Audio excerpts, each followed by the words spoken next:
By early 1946, news of Hungary's devastation filtered slowly into the camps. Letters confirmed what many feared. Budapest was in ruins, food was scarce, and families were surviving on potatoes, turnip soup, and whatever scraps could be bartered in markets. Against that grim backdrop, the POW's daily meals of hamburgers, stews, bread, and Coca-Cola became almost unbearable reminders of contrast. Some men began saving food from their rations, not for themselves, but as tokens to carry home.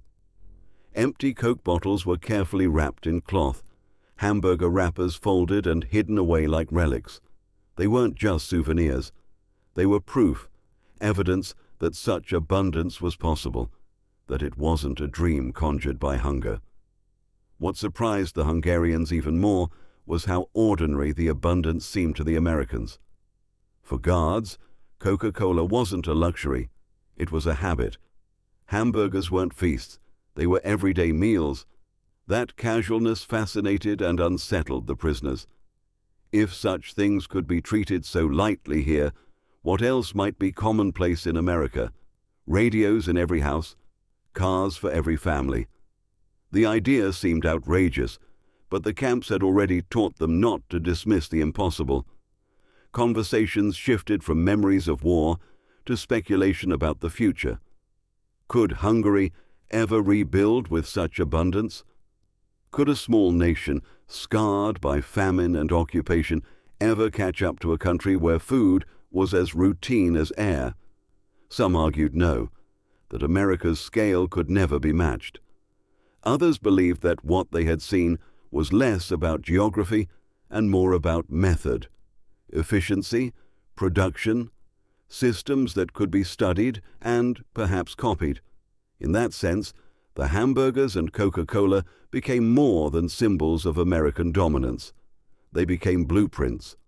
For many Hungarian POWs, the true lesson of captivity was not humiliation.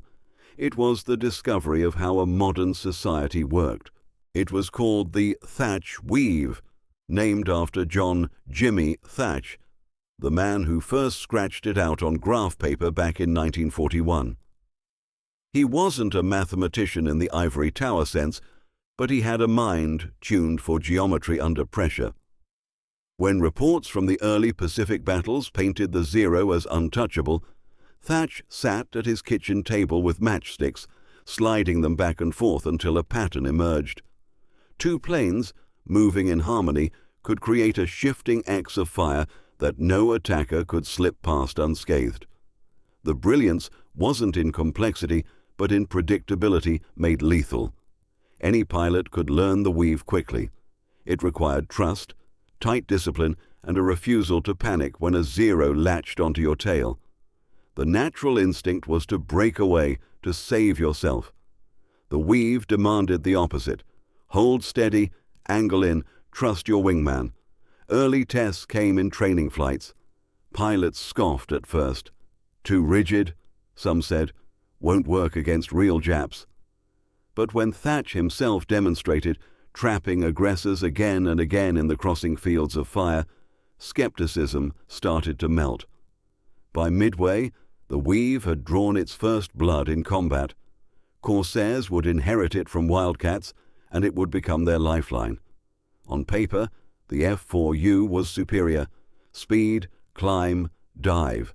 But the Zero still held the edge in the slow-motion knife fight of tight turns. That's where the math came in. The weave didn't let the Corsair out-turn the Zero. It forced the Zero into an inevitable losing choice. On October 5, 1943, Jack Harmon and his wingman rolled into that weave as Zeros closed fast. It was a geometry problem written in contrails and tracer fire, and the solution came with the bark of 6.50 cals. The sky over Bougainville became a chalkboard. Corsairs banked left and right in wide arcs, white exhaust scribbling X after X against the blue. The Japanese pressed in, confident as ever. For months they had chewed up American squadrons whenever the fight slowed into a turning contest. but this time the angles betrayed them. A Zero latched onto Harmon's tail, its 20mm cannons spitting bright green fire. Instead of braking, Harmon rolled with steady hands, pulling into his side of the weave. His wingman mirrored, sliding across the sky toward him. The Zero tightened its chase, straight into a wall of .50 caliber slugs from the wingman's guns. Flames blossomed, one down. That was the beauty of the system. No wasted motion, no wasted math. Every move forced a binary choice onto the enemy, choices that all ended badly. Stay locked and you flew into a trap. Switch targets and the trap snapped from the other side. Reports filtered back to the carrier groups. Squadrons that trusted the weave saw kill ratios flip. What had been even odds or worse turned into 3-1, then 5-1. Pilots stopped dreading Zero encounters. They started hunting them, knowing the geometry was on their side. The Corsair, with its massive engine and brutal firepower, suddenly had a framework that let it maximize strengths instead of being dragged into weaknesses. "It's like flying with invisible armor," one pilot wrote in his logbook. "They can't come at us without showing their belly to somebody." For the Japanese, it was baffling. Tactics that had worked since Pearl Harbor now ended in burning wreckage. Veteran aces recognized it first. The Americans were fighting with a pattern, something disciplined, repeatable. They weren't improvising anymore. They were calculating. In ready rooms across the Pacific, chalk dust covered blackboards as flight leaders drew the weave again and again. Circles, crossing arcs. The critical moment when roles reversed and predator became prey. Young pilots, barely out of flight school, memorized the sequence before they ever saw combat. Veterans swore by it. One Corsair squadron commander put it bluntly, "If you don't know the weave, you don't belong in my formation." It wasn't bravado, it was survival math. In the vast expanse of ocean where reinforcements were hours away, you either trusted your wingman and the formula, or you vanished into the sea. The weave also solved a deeper problem. The Corsair's long nose created a massive blind spot on final approach and during tight turns. In one-on-one combat, that blind spot was a coffin lid, but inside the weave, two pilots covered each other's vision gaps perfectly. Geometry compensated for engineering. As the tactic spread, the results were unmistakable.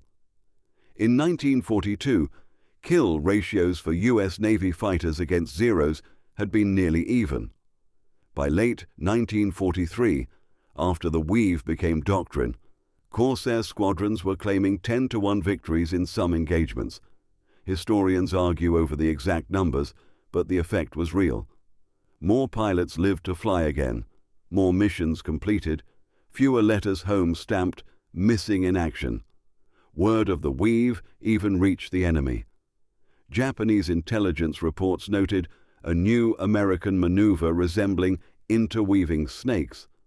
Some commanders ordered their pilots to disengage rather than face formations locked in the tactic. Fear itself became part of the defense. But the weave was not perfect. It demanded nerves of steel. Break formation early, and you doomed your partner. Misjudge timing, and the trap snapped shut on empty air while the Zero raked your fuselage. The math worked, but only if men executed it flawlessly. Jack Harmon learned that lesson the hard way. On his 5th mission over Rabaul, his new wingman panicked. A Zero slid onto Harmon's 6, and instead of banking into the weave, the rookie broke away in a sharp dive. Harmon cursed, kicked rudder, and pulled anyway. But without the second Corsair closing the pattern, the trap never formed. He felt the plane shudder as cannon shells chewed through the tail. Somehow, Harmon limped back to the carrier, the deck crew counting a dozen holes big enough to crawl through. From then on, Harmon drilled his wingmen relentlessly. "If you don't trust me, you'll kill me," he barked during pre-flight briefings. The Navy codified the tactic in training manuals by late '43. Diagrams appeared showing ideal spacing, turn rates, and firing arcs.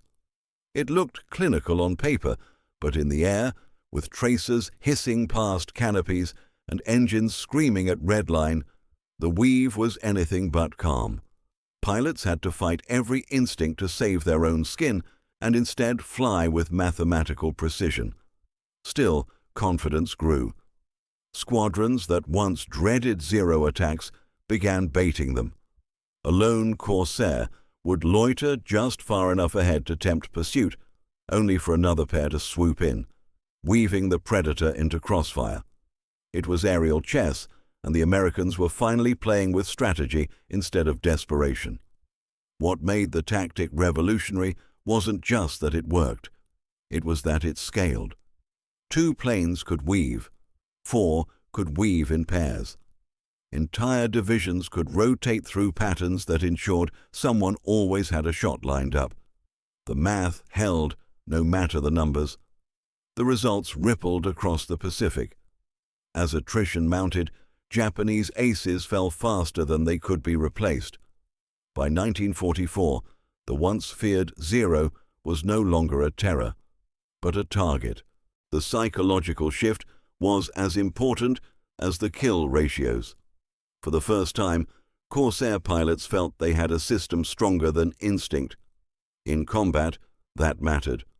Adrenaline could cloud judgment, but a repeatable tactic gave structure to chaos. Pilots who might have frozen in the past now defaulted to the weave automatically, muscle memory guiding their hands even as tracer rounds stitched the sky around them. Carrier debriefs began filling with a new phrase. The weave saved us. Ensign Robert, Red Mitchell, fresh out of Pensacola, described his first real test. I saw tracers curling past my canopy, and my gut said pull away, but I heard my skipper's voice, trust the weave, so I stayed. Next thing I know, the Zero that had me cold is lighting up in flames from my wingman's guns. I'd be at the bottom of the Pacific if I'd flinched. The tactic also reshaped squadron culture. Instead of glory chasing individual kills, success meant discipline and unity. Aces still emerged, but their kills were often the result of coordinated weaves, not lone wolf daring. The Navy recognized this shift, awarding commendations not just for individual victories, but for teamwork that demonstrated textbook execution. Japanese pilots, trained from the beginning to prize the duel and the decisive kill, found themselves disoriented. Facing American formations, they would pick a target only to be forced into snap decisions at impossible angles. Veteran ace Saburo Sakai later admitted in his memoirs that once the Americans perfected the weave, our confidence began to fracture. Still, cracks appeared on the American side too. The weave was draining. Hours of flying in formation, holding exact spacing under pressure, wore pilots down. Fatigue led to mistakes, and mistakes in the Pacific meant fiery deaths. To make the tactic sustainable, leaders pushed for drills until execution became reflex. By early 1944, the thatch weave wasn't just a trick, it was doctrine. Training films circulated across carriers, showing animated Corsairs crisscrossing like scissors, turning vulnerability into trap. Instructors hammered home the principle, don't fight alone. Geometry wins. The weave's success dovetailed with the Corsair's other advantages. Its massive Pratt & Whitney R2800 engine gave unmatched speed in a dive, and its 6.50 caliber Brownings could shred even the toughest Zero. Combined with the weave, these strengths turned once hopeless defensive fights into opportunities for ambush. Pilots began experimenting. Some squadrons used the weave as bait, luring Zeros into range while another division circled above, waiting to pounce. Others modified spacing and timing, creating what they jokingly called the double braid, where two pairs overlapped patterns for layered coverage.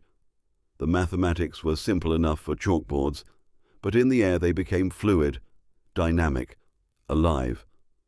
After-action reports tracked the difference. Losses dropped sharply in units that adopted the weave as standard. In one 3-month stretch, a Corsair squadron flying out of the Solomons reported destroying 72 enemy aircraft while losing only 6 of their own. That ratio wasn't luck. It was math, weaponized. Even skeptics were converted. Some senior officers had dismissed Thatcher's matchstick geometry as too rigid for real combat. But as they watched green pilots survive their first engagements thanks to the tactic, doubt evaporated. Admiral Mark Mitcher himself praised the weave as one of the most important tactical innovations of the Pacific Air War. For the Japanese, the growing imbalance was devastating. Their training pipeline couldn't keep pace with losses. Experienced aces fell to coordinated traps, and rookies had little chance against disciplined weaves backed by heavier, faster aircraft. The sky was tilting, and it would never tilt back. But there was another layer to the story. The weave wasn't just a clever maneuver, it was also a lesson in thinking differently about data and survival. Just as Abraham Wald had looked at bullet holes on bombers and asked, "What are we not seeing?" Jimmy Thatch asked, "What if the answer isn't more aggression, but more math?" The Corsair pilots didn't outmuscle the Zero. They didn't suddenly grow sharper eyes or steadier nerves. What saved them was recognizing that survival wasn't about the lone duel, but about creating an equation the enemy couldn't solve. It was applied logic disguised as aerobatics. Stories spread quickly across the fleet. On one mission over Truk Lagoon, a 4-plane division was bounced by nearly a dozen Zeros. The leader barked, "Weave!" and the Corsairs crossed and recrossed, their gunfire weaving a net in the sky. 3 Zeros went down in minutes, 2 more broke off, and the Americans returned with no losses. Back aboard the carrier, the deck gang counted bullet holes and shook their heads. "Math," one crew chief muttered, "beats samurai tricks." Letters home carried the same refrain. Lieutenant Don Carlin wrote to his wife, "They told us not to tangle with Zeros, but we don't have to anymore. We make them tangle with us, and the numbers do the killing." Jimmy Thatch saved more men with his pencil than some admirals have with their fleets. By mid-1944, the weave was no longer just a Navy tactic. It spread to Marine squadrons flying Corsairs from rough island strips, and even to Army Air Forces units in the Pacific. Wherever American pilots faced Japanese fighters, the math followed them into the sky. For Marine aviators slugging it out over island strongholds, the weave became more than survival. It was a lifeline for understrength squadrons. On Guadalcanal, where Green Marines often faced veteran Japanese in superior numbers, the tactic evened the odds. A Marine flight leader, Captain Bill "Dog" Davis, drilled his rookies mercilessly in the pattern. During one ferocious fight near Kahili, his 4 Corsairs faced 8 Zeros. By weaving in pairs, they downed 4 of the enemy and returned with only 1 damaged plane. Davis later said, "Without the weave, they'd be carving our names into crosses." What made the weave endure was its adaptability. Pilots weren't locked into a rigid script. If spacing widened, the crossing arcs still formed. If more planes joined, the weave simply expanded into interlocking pairs. The tactic scaled as effortlessly as a math formula extended across a longer equation. Japanese pilots tried countermeasures. Some attempted high-angle slashing attacks, diving through the weave instead of following targets. Others tried to bait one Corsair into breaking formation. But American discipline, honed by endless training flights, held. As long as wingmen trusted each other, the trap reset itself with every crossing turn. Psychological warfare added to the effect. Japanese intelligence officers recorded prisoner interrogations where captured pilots admitted they dreaded the Americans' snake dance. They knew entering the pattern meant gambling with impossible odds. The fear itself slowed their aggressiveness. By the time the Corsair earned its nickname Whistling Death, the weave was part of its legend. It wasn't just speed, firepower, or ruggedness that made the gull-winged fighter deadly. It was the invisible geometry that every pilot carried into battle, a math trick scribbled on graph paper that rewrote the Pacific Air War. The Navy didn't trumpet the weave in headlines or press releases. It was too technical, too abstract for the home front. But inside the fleet, it became gospel. Pilots taught it to each other like a rite of passage. Squadron veterans would pull newcomers aside, sketch the crossing arcs on a scrap of paper and say, "This will save your life. Learn it before you need it." Even carriers adapted procedures around it. Pre-flight briefings emphasized not just mission objectives, but pair assignments. Who was weaving with whom? Pilots quickly learned that trust in your partner mattered more than raw flying skill. Some of the hottest debates in wardrooms weren't about strategy or tactics, but about who made the best wingmen. A careless break could spell disaster. A steady partner meant you could stare death in the face and keep your hands calm on the stick. The weave also bridged technology gaps. For all its power, the Corsair had quirks. Long nose, torque, roll, tricky landings. The Zero, by contrast, was nimble, forgiving, purpose-built for turning fights. Without the weave, rookie Corsair pilots often got chewed apart. With it, even novices could hold their own. The tactic bought them time to learn, to survive past those brutal first 10 missions when the odds of death were highest. Historians would later point out that the weave wasn't unique to the Corsair. It worked with Wildcats, Hellcats, even Mustangs. But in the Corsair's hands, it became iconic, because the fighter's blistering speed and firepower meant that when the trap snapped shut, it ended decisively. A Zero caught in the crossing arcs didn't just take hits, it was erased in a storm of .50 caliber lead. By late 1944, the weave was no longer a secret among aviators. It was part of the folklore. Pilots swapped survival stories in the mess hall, tales of burning Zeros falling away, of last-second saves when the trap closed just in time. Each story reinforced the same truth. Discipline plus math equaled life. The tactic even reshaped how missions were planned. Air group commanders began factoring the weave into escort doctrine. Instead of scattering fighters across a wide screen, they paired them tightly, weaving around bomber formations.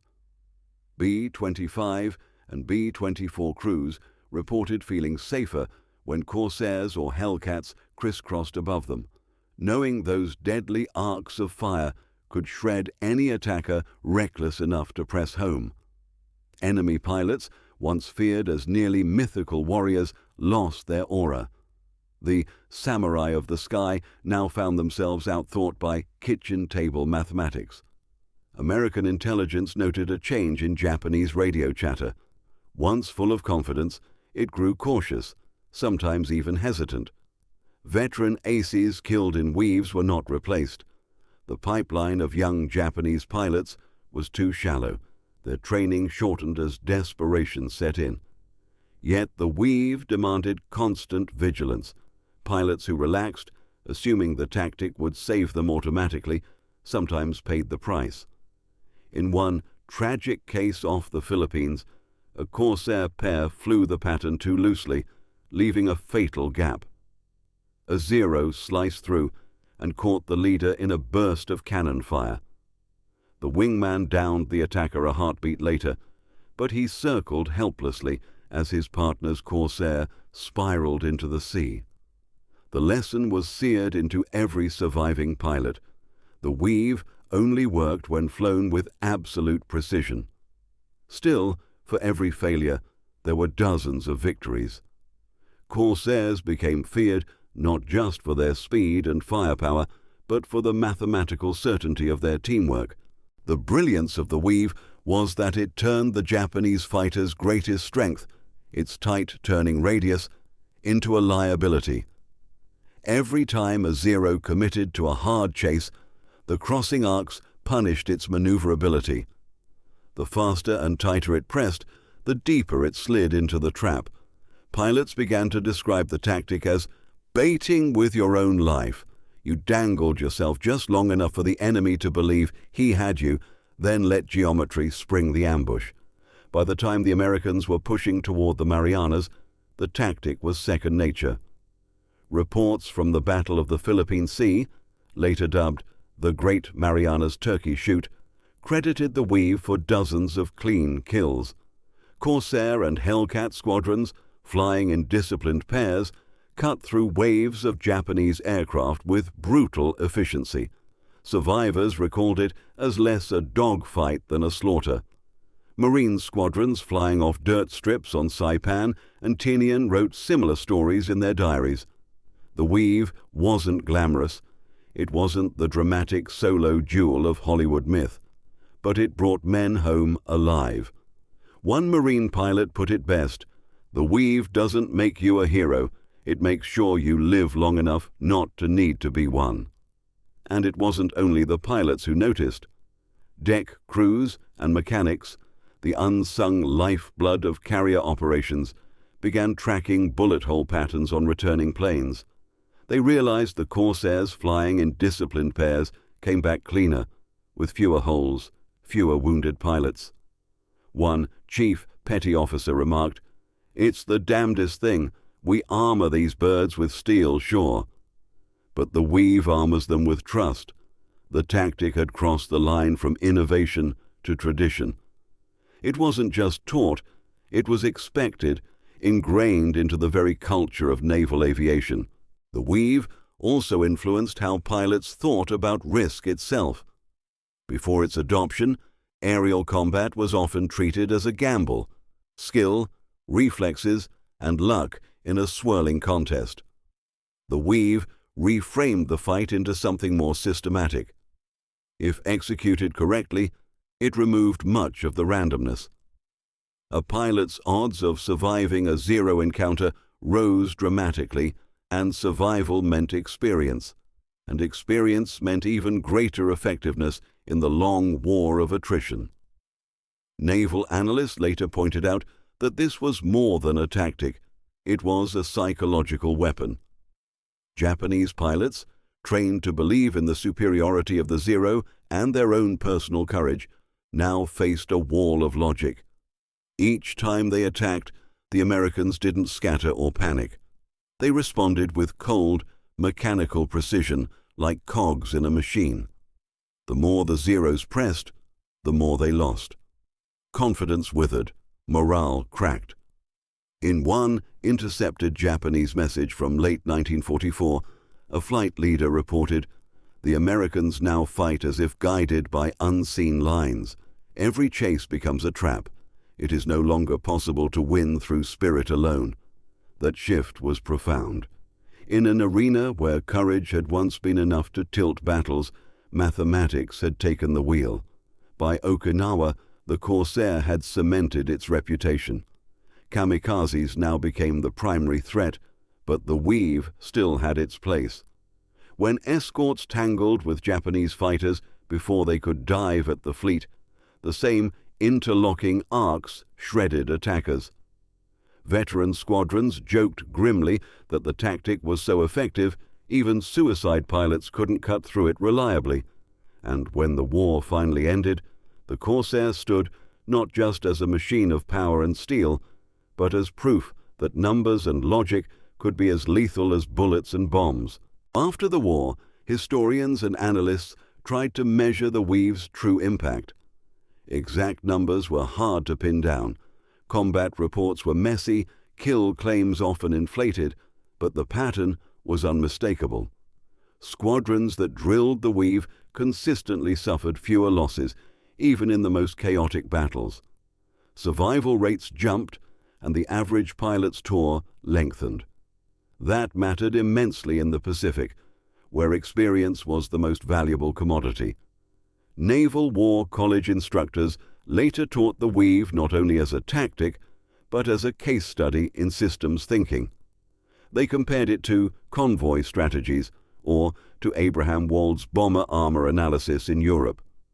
Both relied on shifting perspective, seeing what wasn't obvious, identifying the invisible advantage. For Wald, it was where the holes weren't.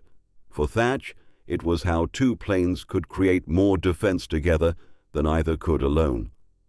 Pilots who lived through it carried the lesson into civilian life. Some became airline captains, others engineers, a few even teachers. Many credited their survival not to their own flying, but to the trust they placed in the weave. Lieutenant Harmon, years later, told a classroom of aviation cadets, "I wasn't the fastest, I wasn't the sharpest. I'm here because I flew inside a piece of math." The weave's legacy also shaped future doctrine. Korean War jet pilots studied it, adapting elements into new tactics against MiGs. The principle of mutual coverage, of overlapping arcs, never left the textbooks. Modern fighter doctrine, with its emphasis on wingman coordination and energy management, still echoes the geometry scribbled on Thatch's kitchen table. It was proof that sometimes the smallest shift in thinking, lines drawn on graph paper, matchsticks slid across a table, can ripple outward and save hundreds, even thousands, of lives. By the 1950s, aviation historians began calling the Thatch weave the most successful aerial counter tactic of World War II. Unlike new weapons or engines, it cost nothing to invent and nothing to teach, just discipline and trust. Yet its return on investment was staggering. Hundreds of lives spared, countless missions completed, whole squadrons preserved. John "Jimmy" Thatch himself never sought glory for it. In interviews, he insisted it was just common sense, a way to give his men a fighting chance against a superior enemy. But his peers knew better. Admiral Chester Nimitz credited Thatch's foresight with changing the character of fighter combat in the Pacific. Among pilots, his name was spoken with the kind of respect usually reserved for aces with double-digit kill counts. The weave also embodied a deeper truth about war. Technology mattered, but ideas mattered more. The Corsair's rugged frame and roaring engine gave it teeth, but without the pattern, those teeth might have been blunted by the Zero's agility. It was the union of machine and method, steel and strategy, that tipped the scales. One Corsair veteran, reflecting decades later, said, "People always ask if I was scared. Of course I was scared, but the weave gave me something to hold on to. It turned fear into procedure. If I did my part, if my wingman did his part, the math would take care of the rest." Even today, in flight schools and tactical seminars, the weave is studied not just as a maneuver but as a mindset. It represents the principle that survival often depends less on brute force than on clever application of logic under fire. The ghosts of those Pacific skies remind us still. Sometimes the sharpest weapon is a pencil drawing lines where death once lived. The Thatch weave's legacy reached far beyond the Pacific War. Military academies across the world studied it, not only as a tactical maneuver, but as a case study in innovation under pressure. When resources are scarce and stakes are life and death, the greatest weapon can be a new way of thinking. In that sense, the weave belongs in the same lineage as Abraham Wald's bomber analysis or Alan Turing's code breaking. Each was a breakthrough not of steel or fire, but of perspective. Each asked, "What are we missing? How do we flip the problem upside down?" Wald looked at bombers that came home and realized the real data lay with those that didn't. Thatch looked at the Zero's agility and realized the solution wasn't to outturn it, but to make turning itself a trap. Corsair pilots who survived often spoke of the weave in reverent tones. They knew it had carried them through battles they might otherwise have lost. Some even marked small X shapes on their fuselages after missions, not for kills, but as symbols of the weave, reminders that survival was always a partnership. Decades later, at reunions of Corsair squadrons, veterans would sketch the familiar crisscross pattern on napkins over beers, laughing that they owed their lives to math. Younger generations of aviators listened in awe. To them, the weave was history. To the old men, it had been oxygen. And yet, like Wald's insight, the weave carried a sobering lesson. Survivorship bias cuts both ways. We remember the men who lived, not those who never had a chance to learn the tactic in time. For every Corsair crew saved by the weave, others had already been lost in the skies of 1942. Their absence underscores the cost of every delayed innovation. Still, the weave stands as a testament to how knowledge can shift the odds of survival. It reminds us that war is not only fought with bullets, but with ideas. That clarity of thought can sometimes save more lives than raw firepower. Today, in aviation museums, you'll find Corsairs with their iconic gull wings gleaming under hangar lights. Guides will explain their ruggedness, their speed, their firepower. But some will also trace an invisible X in the air and tell visitors about the weave. About two pilots trusting each other so completely that they flew into danger rather than away from it, certain that the math would protect them. That is the true story behind the math trick that saved hundreds of Corsair crews. Not a weapon, not armor, a pattern, a discipline, a way of seeing the sky not as chaos, but as a problem with a solution. And the lesson endures. In every field where stakes are high and mistakes are fatal, the question remains, what invisible geometry might be saving us or dooming us without our notice? Because sometimes the difference between survival and destruction isn't the machine you fly, but the way you think.